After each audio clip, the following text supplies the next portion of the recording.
Y el verso 7 dice: y la cuarta bestia era espantosa y terrible, en gran manera fuerte, la cual tenía unos dientes grandes de hierro, devoraba y desmenuzaba, lo que sobraba lo hollaba con sus pies. Era muy diferente de todas las bestias que vi antes de ella, y tenía 10 cuernos. Sea bendito Señor Jesús. Antes de seguir adelante, vamos a aclarar, ¿verdad?, que Daniel, en esa visión nocturna, estaba teniendo una revelación de Dios, mostrándole 4 imperios mundiales que surgirían en esos días. Desde los días en que él estaba vivo hacia adelante, aparecerían esos imperios. Y el primero que Daniel vio semejante a un león era el imperio que estaba en esos días en pie, imperio de Babilonia. Entonces Daniel estaba ahí influenciando de forma notoria continuamente. El oso era el imperio de Media Persia, que fue el que derrocó a Babilonia cuando Belsasar murió de repente. Apareció ese imperio de Media Persia entonces en escena. El leopardo, el imperio de Grecia, que quitó al de Media Persia y se instalaron ellos. Y luego la bestia espantosa y terrible, el imperio de Roma, que vino después de Grecia. Nada que, fíjense cómo describe ya en detalle, de los demás no da tantos detalles como con esto. Tenía dientes grandes de hierro, devoraba todo, desmenuzaba, lo que sobraba lo pisoteaba. Tenía 10 cuernos sobre la cabeza. Ahora, la palabra cuerno en la Biblia implica rey o poder para reinar. El profeta Daniel, varios pasajes explica eso. Que sí, que esos 10 cuernos eran 10 reinos que aparecerían al final de la edad. Y entonces Daniel vio, versículo 8, que mientras él contemplaba esos 10 cuernos, apareció otro cuerno pequeño que salía entre los 10, delante del cual fueron arrancados 3 cuernos de los primeros. Y aquí que este cuerno tenía ojos como de hombre, una boca que hablaba grandes cosas. Es decir, que era específicamente un rey, un hombre que surgiría de esos 10 reinos y tomaría dominio de ellos. Eso vamos a ver detalles en todo sentido en cuanto a eso. Daniel se interesó tanto en esa bestia espantosa y los 10 cuernos y el otro cuerno es otro rey que aparecía entre los 10, que preguntó que le dieran más detalles sobre eso. Entonces Dios le habló detalles adicionales de los 10 reinos que surgirían de Roma y el rey que se levantaría y tomaría dominio de ellos.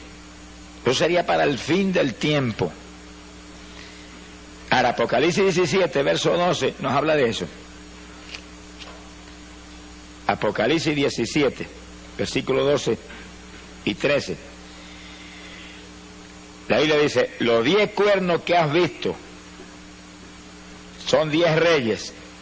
Dice, como lo que le dije, que la palabra cuerno implica rey o poder para gobernar, que aún no han recibido reino, pero recibirán autoridad como reyes juntamente con la bestia. Dice, como por primera vez al rey ese que sale entre los 10, la Biblia le llama la bestia. Verso 13 dice: estos tienen un mismo propósito y entregarán su poder y su autoridad a la bestia. Así que los 10 entregan su poder a ese rey que se levanta en medio de ellos, y lo levantan a un relieve mundial extraordinario. Apocalipsis capítulo 13 vuelve y habla de ese hombre terrible que tomará dominio de esos 10 reinos que salen del imperio que antes se llamaba Roma.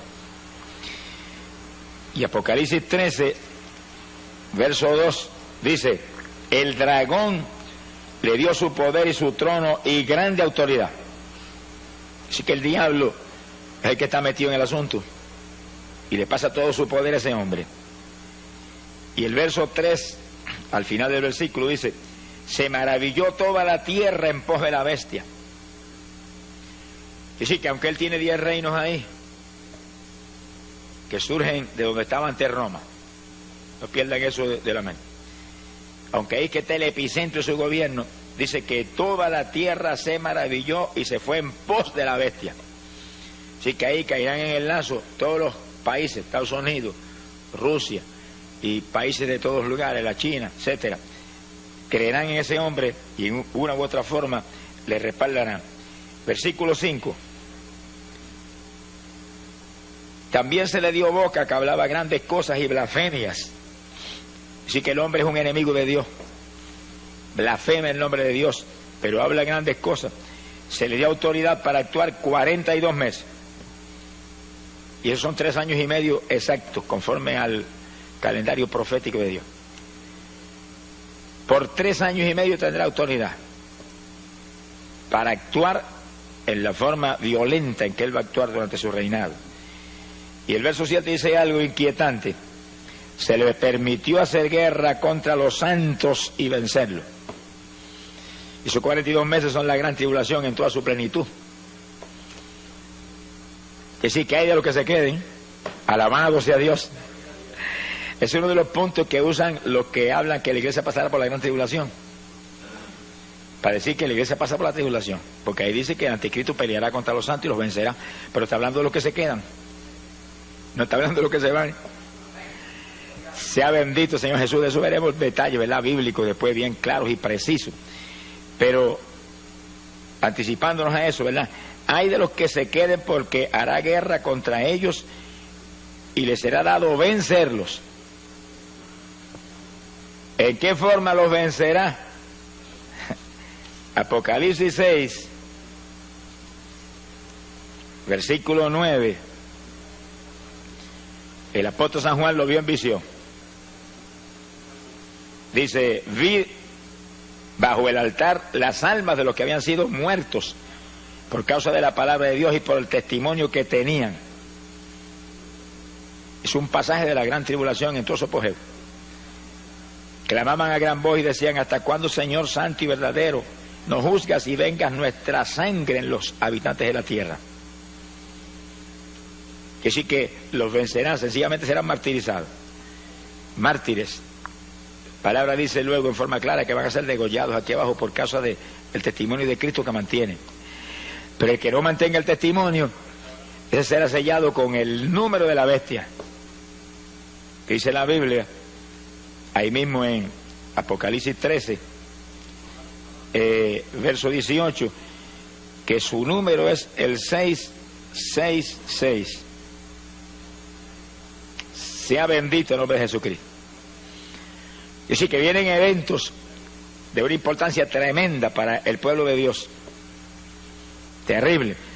Y cuando vemos que ahora mismo todas las señales del retorno de Cristo se cumplen, esta es la época de nosotros pelear con todo para estar asegurados de volar cuando suene la trompeta. Cuando suene la trompeta, y probaremos con la Biblia eso bien claro y bien detallado en breve, cuando suene la trompeta, los creyentes firmes volarán. Ni veremos al anticristo, ni veremos gran tribulación, ni veremos nada de eso. Pero no lo crea hasta que no se lo probemos con la Biblia. Alabe lo que él vive. Bendito el Señor Jesucristo. Para Daniel capítulo 8, verso 24, vuelve y habla de este hombre que le llama la bestia. El libro de Apocalipsis. Daniel capítulo 8, versículo 24, 23 en adelante. Dice, y al fin del reinado de estos, cuando los transgresores lleguen al colmo, dice, cuando estuviéramos en plena apostasía, maldad extrema en la tierra, se levantará un rey altivo de rostro y entendido en enigmas. Ese es el hombre que Juan le llama al anticristo, Apocalipsis le llama a la bestia. Su poder se fortalecerá, mas no con fuerza propia. Ya vimos en Apocalipsis 13 que el diablo le da todo su poder. No es con la fuerza de él, es con la fuerza de Satanás. Dice como el diablo imita a Dios en todo. Nosotros no nos movemos con fuerza nuestra tampoco.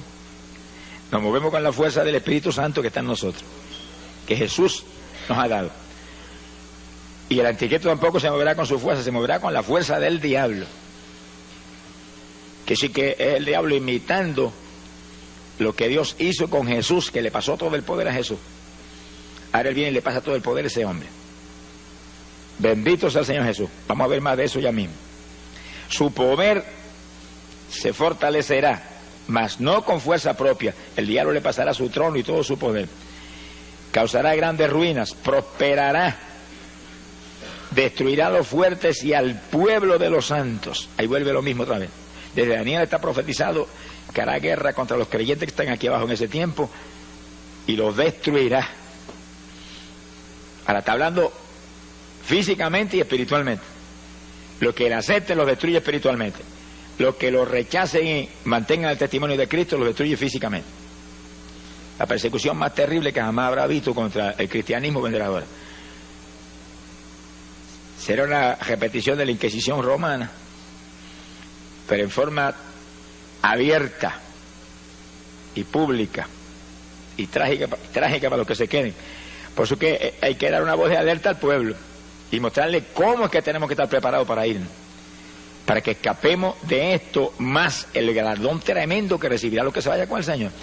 No es lo mismo lo que se salvan en la tribulación que lo que se salvan cuando suene la trompeta y volemos, que somos la novia de Jesucristo y estaremos en boda allá arriba mientras la tribulación está en su apogeo y matando cristianos aquí abajo por miles. Quiere decir que aparte de escapar de la tribulación, seremos el pueblo que donde quiera Cristo vaya, nosotros iremos detrás de él. Primera de Tesalonicenses 4:16 lo dice bien claro. Que sí, que irse en el rapto es el privilegio más grande que jamás Dios le haya concedido a humano alguno. Por eso que la Biblia dice que la gloria postrera de esta casa será mayor que la primera. Nunca, ni los días apostólicos, ni en ninguna época ha vivido el pueblo algo tan grande que jamás moriremos. Oiga eso. Jamás van a pasear este cuerpo que tenemos ahora en un ataúd por ahí hasta el cementerio. Jamás. Jamás la muerte va a tener el privilegio de meternos el aguijón y hacer que esto deje de respirar. Se ha glorificado el nombre de Dios. Y el privilegio de en un segundo recibir un cuerpo igualito que tiene Jesucristo. Bueno, es grande lo que Dios nos ofrece. Si perdemos esa bendición, somos los más necios de los seres humanos. Sonríese, que el Señor le ama. Pero la Biblia dice que es lo que hay que hacer. Si no lo hacemos, es cuestión nuestra. Dios siempre dice lo que hay que hacer. Luego usted tiene un libre albedrío y yo también. Si queremos hacer otra cosa, pues allá nosotros. Pero si hacemos lo que Él dijo, escaparemos y no veremos nada de esto que estamos hablando ahora. Sea bendito el Señor Jesucristo. 42 meses, son 3 años y medio, ahí es la gran tribulación.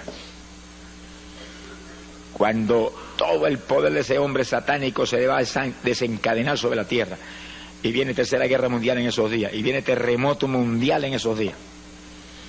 Y plagas y hambre y granizo como jamás se ha visto. Por eso fue que Cristo dijo que si no acortare esos días, ninguna carne sería salva.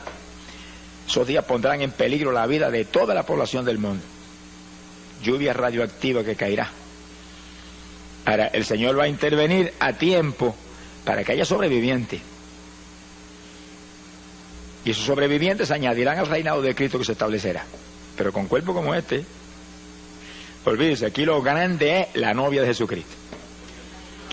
Lo grande es la novia del Cordero, aquellos en cuyos corazones está establecido ahora mismo el reino de Dios. Bueno, lo de nosotros tan grande, mire, que es realmente extraordinario, ¿verdad? Increíble. Cuando Jesús, hablando de Juan el Bautista, dijo que no había nacido profeta de vientre de mujer más grande que Juan. Sí, que Juan era lo más grande que jamás se levantó como profeta. Bueno, fue el que preparó el camino del Señor y el que anunció un cambio de dispensación de la ley a la gracia. Y sí que realmente fue algo extraordinario. Sin embargo, Jesús dijo estas palabras tan inquietantes: pero el más pequeño en el reino de los cielos es más grande que Juan. Todos los que están aquí lavados en la sangre ahora mismo, llenos del Espíritu Santo, viviendo en santidad, son más grandes que Juan. Alabe lo que él vive. Bueno, eso es extraordinario, pero fue lo que Jesús dijo. En el reino de los cielos, el más pequeñito es más grande que Juan. Juan nunca tuvo lo que tenemos nosotros.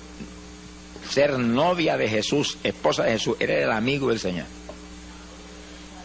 Pero más grande es la esposa que el amigo. Alabe lo que él vive.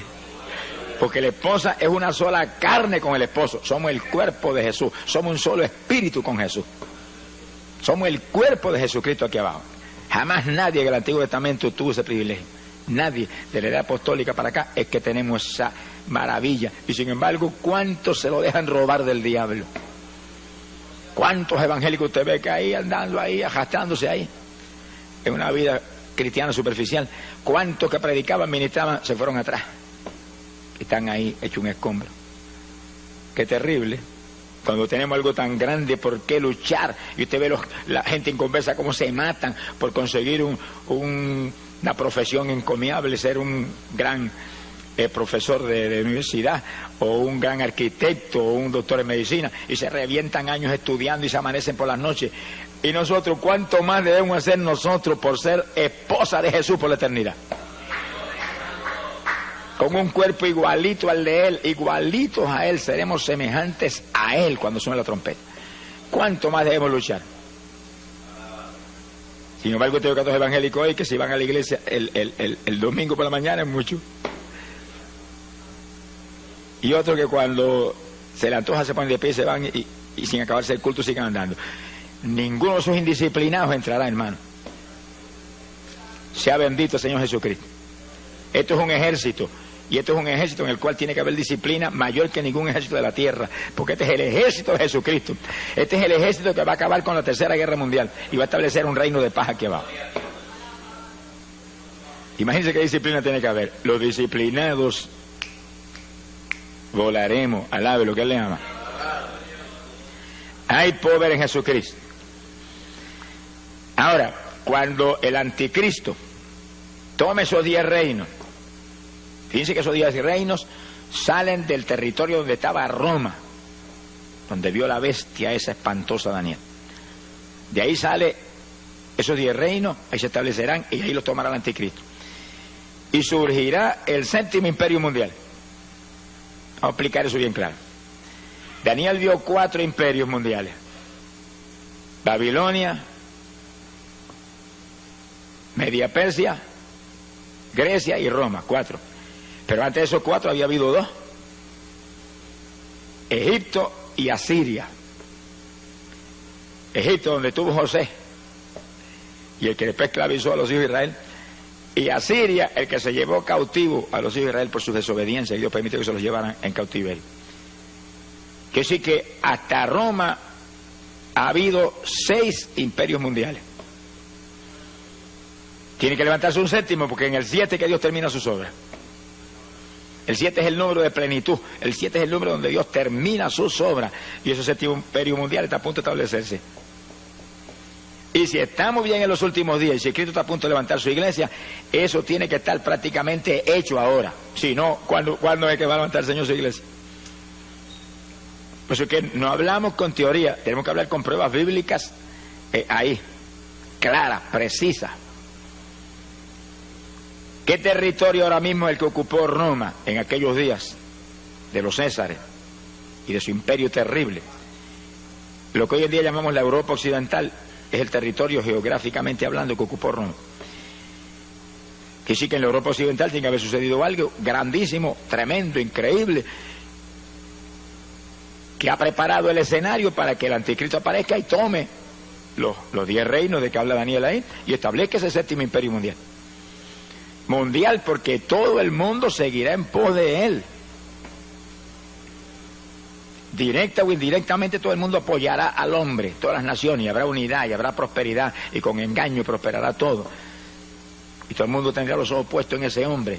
Las Naciones Unidas lo han dicho, que están esperando un hombre, que ningún comité lo puede hacer, han probado comités de todo tipo. Un hombre que tenga tal sabiduría, tal poder persuasivo, que pueda convencer a las naciones y traer paz, impedir la Tercera Guerra Mundial, levantar la economía del mundo. El hombre está ahí esperando el momento para él tomar los 10 reinos y aparecer en escena. Que sí que en la Europa occidental tiene que estar preparado el escenario para eso, porque ese es el territorio que ocupaba Roma, y ahí que dice Daniel que aparecerá 10 cuernos sobre la bestia romana. Entonces, al ver lo que ha pasado en la Europa Occidental, nos quedamos atónitos. Porque cuando terminó la Segunda Guerra Mundial, década del 40, las naciones de Europa quedaron todas arruinadas económicamente. Francia, Inglaterra, esos estaban arruinados después de esa guerra.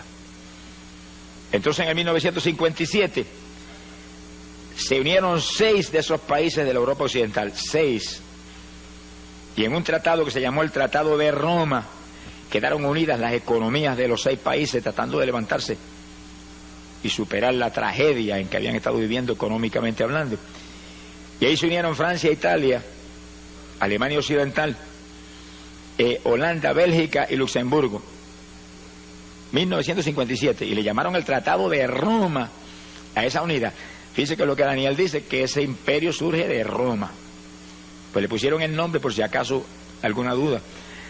Bendito el nombre de Jesús. Ahora, en 1971, nunca olvido que yo predicaba campaña en Chicago. Y una noche prediqué sobre este tema, y al otro día apareció en los periódicos en letras grandes: Inglaterra se une al mercado común europeo, 7º país que se unía. Luego, después de Inglaterra, se unieron Dinamarca e Irlanda, 9 países. Y años más tarde se unió Grecia, los 10 países. Pero cuando yo llegué ahora a Europa a predicar, se acaban de unir España y Portugal. Aquí sí que hay 12. Eso te muestra a ti que 2 tendrán que salir. Porque el anticristo va a tomar 10 reinos, no son 12. La Biblia no puede fallar ni por un ápice, porque es matemáticamente precisa. 2 saldrán. Y realmente fue extraordinario ver hace apenas unos días o unas semanas, que salió una proclama de las naciones del mercado común europeo, que es como le llaman a esa unidad, que estaban muy decididos a sacar 2 naciones fuera, porque la economía del mercado no estaba a lo alta que ellos creen que debe estar. Pero ahora mismo, en eso que están unidos, hay más de 330 millones de personas unidos, como si fueran prácticamente un solo pueblo. Pronto, dicen ellos, que van a quitar las fronteras, y entonces una persona pasará de un país a otro sin enseñar ni papeles, ni nada, porque no va a haber fronteras. Serán un solo imperio, un solo reino, y pondrán un sistema monetario común. Entonces eso está ahí ya determinado. Quiere decir que ese es el imperio del anticristo, donde está Francia, Inglaterra, Alemania, todos esos países ahí, sin saber lo que les viene para encima. ¿Y en manos de quién van a caer? Y un país como España, que le da la espalda al Evangelio,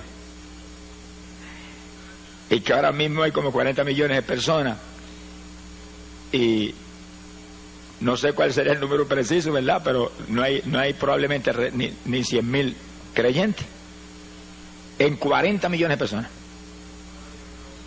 Que sí que es una cosa increíble. No han creído en la verdad, Jesucristo. Les será dado creer en la mentira. Eso es lo que dice la Biblia.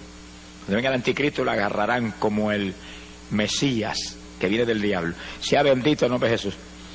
Que sí que el ambiente está preparado, solamente que el hombre venga y agarre los 10 reinos y establezca ese gobierno, y entonces sus actuaciones, su sabiduría, su sagacidad, todos sus movimientos convencerán a las naciones que ese es el hombre que hay que ayudar y apoyar y seguir para que haya paz y se acabe la inflación y se acaben todas las tragedias que enfrentan las naciones hoy en día. Bendito el nombre de Jesucristo. Ahora, viendo nosotros un cumplimiento profético tan terrible como es ante nuestros ojos, ¿cuál tiene que ser la reacción nuestra? Bueno, lo que dijo el profeta Jeremías, que son palabras que quedaron escritas ahí y están en pie hoy para la iglesia del Señor como nunca antes. Jeremías capítulo 6, verso 16. Dijo: paraos en los caminos y mirad. Hay muchos caminos aquí abajo, muchas rutas, muchos senderos. Hay que pararse y mirar para todos lados, aquel, el otro. Y preguntar por la senda antigua. ¿Cuál es el buen camino? Y seguidlo, y hallaréis reposo para vuestras almas.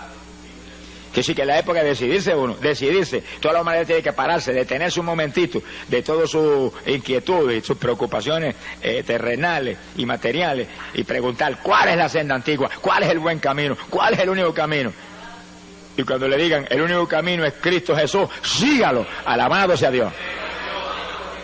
Pues aquí no es que yo lo recomiende ni que yo crea que ese es, no, es que él mismo lo dijo, Juan 14:6, yo soy el camino. Un camino. Esas palabras quedaron metidas en el corazón de los cristianos apostólicos, hasta el punto que le llamaban los del camino. Es la única ruta, esa es la senda antigua, pero no como lo quiero no tomar, no, como lo tomó la Iglesia apostólica. Un camino saturado de amor hacia los demás hermanos, de unidad entre el pueblo de Dios, un camino saturado de poder, un camino saturado de santidad, un camino saturado de oración, un camino saturado de ayuno. La Iglesia apostólica no hacía nada sino era con oración y ayuno. Léalo en Hechos capítulo 13, cuando fueron a mandar a Bernabé y a Pablo, estaban todos en ayuno clamando hasta que el Espíritu habló y dijo, estos dos son los que he separado para esta hora. Esa es la senda antigua, hay que volver a esa senda. Cuando el Pentecostés empezó en Puerto Rico, empezó en esa senda. Y los primeros pentecostales aquí tenían una fe sobrenatural, dependían de Dios para todo. Se enfermaba la vaca, oraban a la vaca y se sanaba la vaca. Se ha glorificado el nombre de Dios. Vigilaban continuamente, oraban y ayunaban, había santidad, toda profundidad. Era todo el mundo lleno del Espíritu Santo. Hoy en día eso ha descendido no se sabe cuántos metros espirituales. Y diga ese pentecostal que usted va y no sabe si es pentecostal o qué es. Porque de mirar por fuera, ya uno sabe que algo raro ha pasado, algo rarísimo ha pasado. Alabado sea Dios. Pero el llamado es, vuelve a las primeras obras, vuelve al primer amor. No te apartes del primer amor, porque si te apartas del primer amor, dice la Biblia, estás caído. Hay que arrepentirse y volver a las primeras obras. Jesús no ha cambiado. Si Él no ha cambiado, la iglesia no puede haber cambiado tampoco. Si Él no ha cambiado, el Espíritu Santo no ha cambiado, que es su emisario grande aquí abajo. Nada ha cambiado. Lo que ha cambiado son la gente. Las denominaciones, las religiones son las que han cambiado, se han modernizado, han dañado el Evangelio. Alabado sea Dios. Pero nosotros, hermanos, hagámonos más primitivos cada día, aunque nos digan ridículos, aunque nos digan fanáticos, aunque les digan lo que les dé la gana. Pero ese pueblo fanático, ridículo, lleno del poder de Dios, es el pueblo que se va con el Señor cuando suena la trompeta. ¡Alabado sea Dios! Esa es la novia de Jesús. No me diga a mí que cristianos mundanos se van cuando el Señor dice en su palabra que no podemos establecer yugos desiguales. Y Él va a establecer yugos desiguales. Él que es espiritual y santo, con creyentes mundanos saturados de cuanta basura hay aquí abajo. Ni en sueños. No son parte del cuerpo. Bendito sea Dios. Tenemos que ser como Él. La Biblia lo dice, los discípulos serían semejantes a Él. Él lo dijo, ser santo porque yo soy santo. Y luego dijo algo más, que es una inquietud terrible, ser perfecto como mi Padre Celestial es perfecto. ¿Será posible eso? Bueno, si Él lo dijo, tiene que ser posible, porque no me diga que Jesús nos va a imponer una carga que sea imposible. Es posible. Lo que pasa es que hay que vivir como vivió Él. Hay que vivir como vivió Él, en comunión con el Padre, dispuesto a hacer la voluntad de Dios, me guste o no me guste. Y una vida de profunda oración. Hay poder en Jesucristo. Esta es la época decisiva, cuando tenemos que decidirnos, porque son dos los que vienen. Alabe lo que Él vive. Uno de arriba del cielo y otro de abajo de las tinieblas. Daniel dice, Apocalipsis 13, que vio una bestia que salía del mar, de abajo de lo profundo. Viene ese diablo terrible que entrará en este hombre, en el anticristo, y lo volverá a la bestia. Quiere decir que todo el poder de Satanás se mete en ese hombre. Son dos que vienen. Ahora, ¿cuál de los dos llega primero? Bueno, hay una teoría que llega primero el anticristo, porque si dice que si la iglesia se va a quedar abajo en la tribulación, pues el anticristo vino primero. Uno de los dos tiene que llegar primero, no va a decir que van a llegar ahí cabeza a cabeza, no. El de nosotros es mucho más rápido, no va a correr, no le va a permitir que llegue. Llega antes a rescatar su noviecita de lo que viene. Alabado sea Dios. Pero no me lo crea hasta que no se lo pruebe con la Biblia hasta la saciedad. Alabe lo que Él le ama. Sea bendito el Señor Jesucristo. Quiero decir que ahí estamos. El reto de nosotros ahora es entrar en el cumplimiento pleno de la palabra. Guardar la palabra a toda plenitud. La promesa del Señor para los creyentes que se quieren ir es: los que guarden la palabra de mi paciencia, esos libraré. Apocalipsis 3:10. Ese es el reto, ese es el llamado. Usted y yo tenemos que esforzarnos como nunca antes, pero el tiempo es breve, el tiempo es corto. Estamos bien en la recta final, estamos a punto de volar para el cielo con el Señor. Gloria al nombre de Jesucristo. Ahora, entrando ahora en un punto muy importante y decisivo para lo que hemos estado hablando. Cuando el anticristo aparezca en escena, la Biblia dice que se le va a sentar en el templo a los judíos. Dice que los judíos van a construir un templo que no está construido todavía. Eso en meses lo pueden construir. Pero cuando llegó la década del 60 y se movió hacia adelante, ni siquiera Jerusalén estaba en manos de los judíos. 20 años atrás. 20 años atrás Jerusalén no estaba en manos de los judíos. Pero en el 67 la tomaron en una guerra de 6 días. Se tenía que mover rápido, papá, porque se le acababa el tiempo. Y en 6 días se le quitaron a los árabes, que no era cosa fácil, eso fue un milagro sobrenatural, que esa gente sintieran temor y huyeran. Ahí entraron, tomaron la vieja ciudad. 67. Ahora construyen el templo en cualquier momento. Si la iglesia del Señor ve eso o no lo ve, eso no, a nosotros no nos tiene, no nos va ni nos viene. Sabemos que va a ocurrir, pero puede ocurrir antes de nosotros volar al cielo o puede ocurrir después. Lo importante es que ahí están los judíos en Jerusalén. Ahí están hablando de la construcción del templo todo el tiempo. He leído últimamente artículos de revistas importantes donde habla de la construcción del templo y que ellos están a punto de construir el templo. Y que el gobierno está con planes preparados y demás para construir ese templo ya mismo. Y que en meses lo construyen con las formas modernas de construcción que hay hoy en día, eso en meses lo tienen terminado. A ellos van a restaurar toda la adoración que había en el Antiguo Testamento, con sacrificios de animales y lugar santo y lugar santísimo y todo eso, ignorando que ya el Mesías vino y una nueva dispensación está en pie y ya no estamos bajo la ley sino bajo la gracia,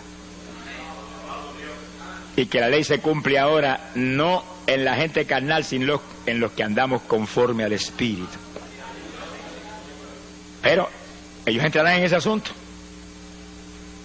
Y entonces lo importante de esta cuestión es que el anticristo se le va a subir en ese templo y va a violar todo lo que se hace en el templo y se va a ostentar como Dios ahí. ¿Dónde está eso en la Biblia? Segunda de Tesalonicenses,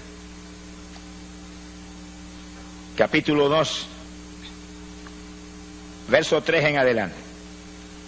Y esto sí que es importante para nosotros, porque esta es la base de la doctrina de que la iglesia pasa por la tribulación, con una equivocación infantil. Mire lo que Pablo profetizó: nadie os engañe de ninguna manera, porque no vendrá, está hablando de la venida del Señor, no vendrá el Señor sin que antes venga la apostasía y se manifieste el hombre de pecado, el hijo de perdición. Ese es el anticristo. Ahí que te dicen a ti: ah, no, pasamos por la tribulación porque el Señor no puede venir hasta que no se manifieste el anticristo. Pero ahí no está hablando del rapto, está hablando de la segunda venida de Cristo. Vamos a probarlo más abajo según leamos los versículos. Está hablando de la segunda venida de Cristo, donde el Señor viene con su iglesia y acaba con la tercera guerra mundial y establece un reino de paz. Por supuesto, el anticristo tiene que venir antes que eso, porque él viene y va a destruir al anticristo y lo va a echar de cabeza al lago de fuego y azufre. Ahora, fíjese el resto: el cual se opone y se levanta contra todo lo que se llama Dios. Ahí está en toda la tribulación, los últimos 3 años y medio, últimos 42 meses, oponiéndose a todo lo que se llama Dios, o es objeto de culto. Hay de los que rindan culto al Señor en esos días. Tanto que se sienta en el templo de Dios como Dios, haciéndose pasar por Dios. Ahí le suspende los ritos a los judíos, se les sienta en el templo y dice: aquí soy yo Dios, y se ostenta como Dios y se forma el escándalo grande que lanza a la tierra a la gran tribulación. El gran pacificador se declara ahora como lo que es la bestia, Satanás encarnado. Mi alma te alaba, Jesús. Fíjense que el diablo imita a Dios en una forma tan profunda que en esos días levanta una trinidad. Satanás como Dios el Padre, que le da todo su poder al anticristo, su hijo espiritual satánico como él, y le da su trono, todo, igualito que Dios con Jesús. Y entonces aparece un falso profeta, que es el que va a estar al lado del anticristo, que es el que hace todas las obras, y levanta una estatua. Apocalipsis 13 habla de eso, y esa estatua tiene un poder tan terrible que la misma estatua mata a aquellos que no la adoran. Ahora no es una estatua ahora muerta con ojos que no ve como las actuales, es una estatua animada. ¿Qué clase de demonio habrá dentro de la estatua? Imagínense. Dice que eso es una idolatría terrible, adorando al anticristo a través de esa estatua. Pero el falso profeta es el que hace las obras, como ahora. Ahora el que hace las obras es el Espíritu Santo, que no se mueve para nada si no es en el nombre de Jesucristo. Y el falso profeta no se mueve para nada si no es en el nombre del anticristo. Es una trinidad diabólica: el diablo, el anticristo y el falso profeta, imitando la trinidad de nuestro Dios. Mire que hasta el diablo sabe que Dios es una trinidad y la gente que abajo no lo sabe. Sonríase, que el Señor le ama. Y gente que se burla, dice: eso es un Dios con 3 cabezas. Señor, reprenda al diablo y a ellos también. Alabado sea Dios. Es un solo Dios que se manifiesta en 3 divinas personas. Pero lo dice la Biblia, los tres una sola cosa son, un solo Dios. Jesús, la única forma visible de Dios. Dios el Hijo. El Padre, que está en el trono allá resplandeciendo. Allá veremos esa maravilla cuando entremos. Y el Espíritu Santo es el que está aquí. El Espíritu Santo es el que está aquí. Ese es el que está con nosotros, el que hace sentir a usted de vez en cuando un fueguito por acá, una corrientita por allá, como mostrando: aquí estoy. Ese es el que hace que Jesús sea una realidad en medio de su iglesia. Que se cumpla lo que Jesús prometió: estoy con vosotros todos los días de vuestra vida, por medio de la persona del Espíritu Santo. Me voy, pero enviaré un consolador, Dios. No dejaré huérfano. Volveré a vosotros. Quiere decir que Él separa a su persona de la del Espíritu Santo como 2 personas distintas, y de pronto los une como una sola cosa. Porque así es la Trinidad. Una de las comparaciones más claras para entender la Trinidad es un triángulo.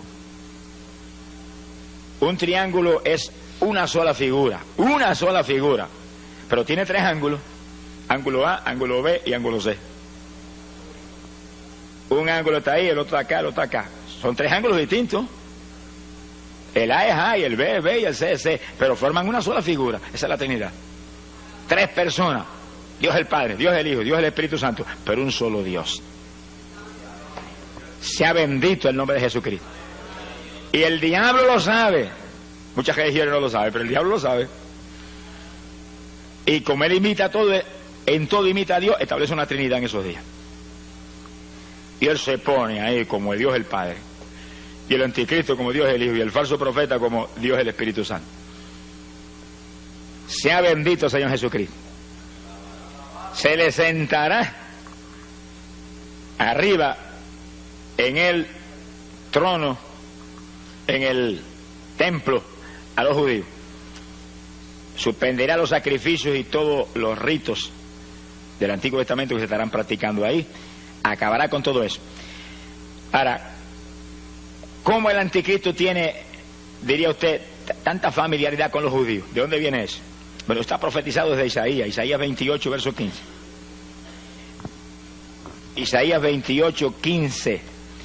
Fíjense cómo los judíos caen en un lazo que uno de los profetas más grandes que ellos jamás tuvieron se lo profetizó y se lo advirtió. Sin embargo, caen en el lazo. Mire cómo es el poder persuasivo de Satanás y de ese anticristo, esa bestia.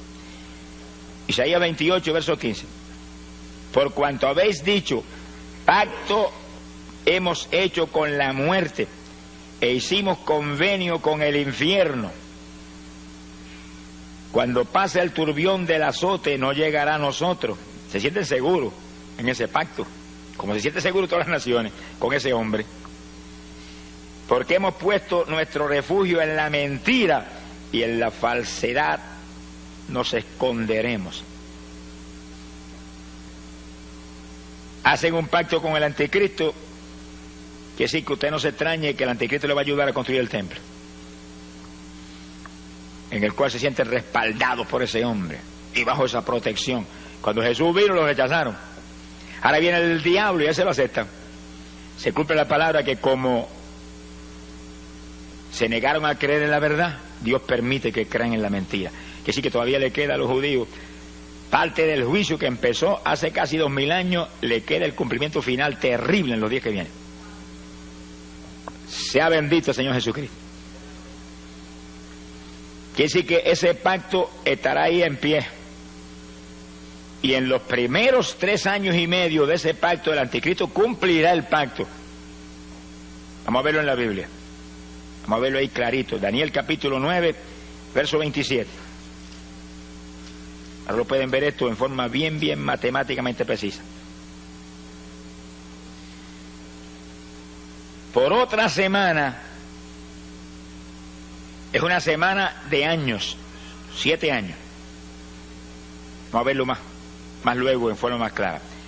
Por otra semana confirmará el pacto con muchos. Hay un pacto del anticristo con muchos, pero ahí está incluido Israel. Y a la mitad de la semana, cuando pasen 3 años y medio, esos últimos 7 años, hará cesar el sacrificio y la ofrenda. Después, con la muchedumbre de las abominaciones, vendrá el desolador hasta que venga la consumación. Pero fíjense que Pablo nos explica, que lo dijimos en 2 Tesalonicenses, que es lo que hace. Hace cesar el sacrificio y la ofrenda, pero se le sube en el templo y se sienta ahí y dice que él es Dios, que a él es que hay que adorar. Que se acabaron los ritos y se acabaron los sacrificios animales, que a él es que hay que sacrificarle ahora. Es a Jehová. Que sí, que el pacto que él hace con los judíos es, como dice Isaías, es un convenio con la mentira y un pacto con la muerte, con el infierno, con el engaño. Se ha glorificado el nombre de Dios. Pero fíjense que ahí habla de una semana específica. Ahora, ese es un punto decisivo. ¿Qué semana es esa? Son los últimos 7 años de esta dispensación. Los últimos 7 años de esta edad. Ahora, en Daniel capítulo 9, verso 24, tenemos que entender esto para poder entender ese punto. Daniel habla de 70 semanas determinadas para su pueblo. Esos son 490 años, son 70 semanas de años. Multiplique 70 por 7 y son 490 años. De esos 490 años, desde que restauraron a Jerusalén, reconstruyó Esdras a Jerusalén hasta la muerte de Cristo en la cruz, pasaron 69 de esas semanas, 483 años. Quedaron 7 fuera. ¿Cuándo esos 7 aparecerían? Ahí lo dice en el versículo 27. Una última semana en la cual confirmará el anticristo el pacto con muchos, pero a mitad de esos 7 años se sube en el templo y hará cesar el sacrificio y la ofrenda. Así que queda de las 70 semanas que dijo Daniel que serían para Israel, queda una. Esa es la última semana, últimos 7 años de esta dispensación. Ahora fíjense en esto, que es lo importante que es esto para nosotros. Si en esos últimos 7 años de esta edad es cuando el anticristo aparece y a mitad de los 7 años se le sube en el templo a los judíos, eso es atención de Dios para Israel, porque aquí lo dice, 70 semanas determinadas para tu pueblo. ¿Cuál es el pueblo de Daniel? ¿Eso no somos nosotros? Si en esos últimos 7 años es atención de Dios para Israel, ¿dónde está la novia de Jesús? De boda, alabe lo que él vive, de boda. Y la Biblia dice que las bodas no son aquí abajo, Apocalipsis 19 dice que las bodas son en el cielo. Y sí, por eso tenemos una seguridad absoluta de que cuando el anticristo aparezca, no estamos aquí, porque ahí comienzan los últimos 7 años. Ya hemos volado y nos fuimos. La atención de Dios ahora es totalmente, exclusivamente para la novia de su Hijo, la iglesia. ¿Y qué dice la Biblia? En los últimos días derramaré mi espíritu sobre toda carne. Mire cómo es la atención de Dios ahora. Derramamiento del espíritu para que nuestros hijos y nuestras hijas profeticen, nuestros jóvenes tengan visiones, los viejitos tengan sueños, y siervos y siervas unción nueva del Espíritu para profetizar. Profecías, sueños, visiones, ¿sobre qué? Sobre los últimos días. Cristo viene, está a punto el Señor de venir, mira, están cumplidas las señales, todo esto está hecho ya. Y todos los detalles ahí, nosotros hablando de eso. No hay otra conversación ahora nada más que esa. La venida del Señor, la venida del Señor. Está a punto el Señor de levantar su pueblo. Y cuando volvemos nosotros para arriba, entonces la atención de Dios volverá otra vez sobre Israel. 7 años que completarán las 70 semanas de años que Daniel profetizó hace más de 2500 años. Sea bendito el nombre de Jesucristo. Que sí, que el asunto es matemáticamente claro, pero para que sea todavía más claro, volvamos a Segunda de Tesalonicenses, capítulo 2, ahora en el verso 6. Y Pablo dice: y ahora vosotros sabéis lo que lo detiene, lo que impide que se manifieste el anticristo ahora mismo, a fin de que a su debido tiempo se manifieste, porque ya está en acción el ministerio de la iniquidad, solo que hay quien al presente lo detiene. Alguien ahora mismo impide que él se manifieste y aparezca ahí, tome esos 10 reinos y comience, resurja el séptimo imperio mundial. Fíjense que el séptimo imperio mundial es un resurgimiento de Roma, una resurrección del viejo imperio romano. Son los 10 cuernos que estaban sobre la bestia, que es el séptimo imperio mundial, que es Roma. Como si resurgiera Roma con todo su poderío militar y toda su ira contra los creyentes del Evangelio, que en los días de los Césares los tiraban a los leones en el Coliseo. Ahora los van a degollar. Mi alma te alaba, Jesús. Verso 7. Porque ya está en acción el misterio de la iniquidad, solo que hay quien al presente lo detiene, hasta que él a su vez se ha quitado de en medio. Ese que lo detiene ahora va a ser quitado. Y entonces, verso 8, se manifestará el inicuo. Hasta que no se ha quitado el que impide ahora, no se puede manifestar. Y si cuando suene la trompeta y arrebatados en nubes volemos hacia el aire al encuentro del Señor, ahí el anticristo se sonreirá y dirá: ahora yo puedo aparecer. Ahora voy yo, ahora soy yo el principal personaje en la tierra. ¿Y por qué no se puede manifestar mientras la iglesia del Señor está aquí abajo? Porque la iglesia del Señor, y yo no estoy hablando de todos los evangélicos que existen hoy en día, porque eso no es. Estoy hablando del cuerpo de Jesucristo, hombres y mujeres que forman el cuerpo de Jesús, porque son hombres y mujeres santos, limpios, llenos del Espíritu Santo, llenos de la fe del Señor, que se mueven ahí, andando no por vista, sino por fe, creyendo la verdad total de la palabra y viviéndola, y dando testimonio a la humanidad, y que sus vidas ya no es yo, sino Él, y que el único incentivo de estar aquí abajo, porque somos de arriba, es llevar luz a los perdidos. Esa es la iglesia del Señor. Los demás no están pegados al cuerpo de Cristo ni con saliva. Sonríese, que el Señor les ama. Están convencidos, pero aquí no es cuestión de convencerse, aquí es cuestión de convertirse, desde la mollera de la cabeza hasta la planta de los pies, desde las uñitas hasta el pelo, por dentro y por fuera. Alabe lo que Él le ama. ¡Ay, Sahaya, Sojaba! Si el anticristo se manifiesta ahora, mientras la iglesia del Señor está aquí, la iglesia del Señor tiene promesas de Jesús, os he dado poder contra todo poder del enemigo. Pisarán serpientes y escorpiones, no os dañarán. En mi nombre echarán fuera demonios. Y dijo: y los discípulos serán semejantes a mí, harán mis obras y aún mayores. Se aparece el anticristo, ahora le caemos como el que apaga fuego encima. Lo único que va a poder hacer es taparse, cubrirse, porque los golpes lo van a abrumar. Quiere decir que no puede aparecer. El diablo no lo va a manifestar. Ahora el diablo sabe que si lo manifiesta ahora sería un fracaso para él, no va a hacer eso. Está esperando que lo que impide se ha quitado del medio. Y cuando seamos quitados del medio, para arriba. ¿Quitados en qué dirección? Para arriba. ¿Quitados en qué forma? Arrebatados en nubes hacia el aire, al encuentro del Señor. ¿Quitados en qué forma? En un segundo, en un abrir de ojos.